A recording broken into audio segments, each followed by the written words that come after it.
Welcome back to Be Successful, your favorite development channel, the place where you always leave smarter than you came. A hard winter is expected in Europe due to dependence on Russian gas. The entire Eurozone already has serious economic problems, and these seem to be at just the beginning, bearing in mind that winter has not yet begun. The most dependent country in Europe on Russian gas and oil is, of course, Germany, the country that also has the country's largest economy and the economic engine of the Eurozone and the European Union.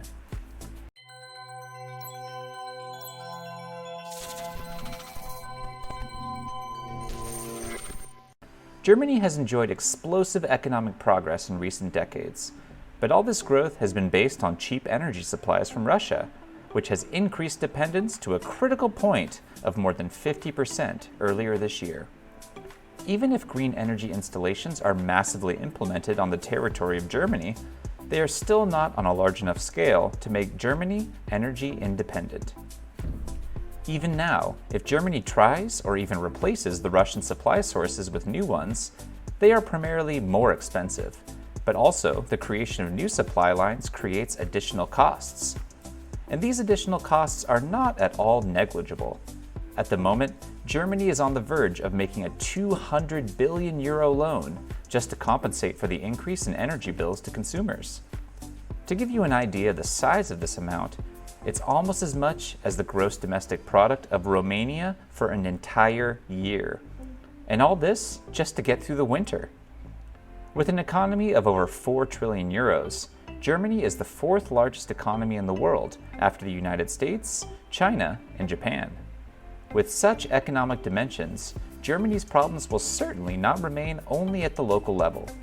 But Germany is not the only country in the European Union that has these problems. Other countries also borrow hundreds of billions of dollars for the same purposes, to help citizens with utilities in the winter. In some countries, utilities have increased 5 times, and some pensioners prefer to move into caravans during the winter to be able to afford heating expenses, already having bills of over 1,000 euros per month. With these shocks in the European economy that only accelerate inflation and the already existing economic problems, the obvious question appears that you surely have in mind. Who pays more for the sanctions against Russia? Should it be Russia or even Europe itself? Tell me, what's your opinion in the comments, but also the country for which you're watching this video and what inflation is like in your home. At this moment in Europe, we have the following situation. Lithuania, Latvia, and Estonia are currently facing inflation of over 20%. And Hungary has declared that it will also reach the 20% threshold by November. Czechia and Bulgaria are already approaching this point. And Poland, Croatia, Romania, Slovakia, Slovenia, Greece, Spain, and Belgium already have an inflation of over 10%. The average at the level of the European Union is currently 10.1%, and the average at the level of the Eurozone is 9.1%. Remember, in times of rampant inflation, the last thing you want to keep your financial reserves in is money. Money loses its value every day, and assets appreciate every day. Be smart and use this opportunity, because yes, every crisis is an opportunity. And don't forget that in every crisis, there are 2 kinds of people, those who cry and those who sell handkerchiefs. Which category do you belong to?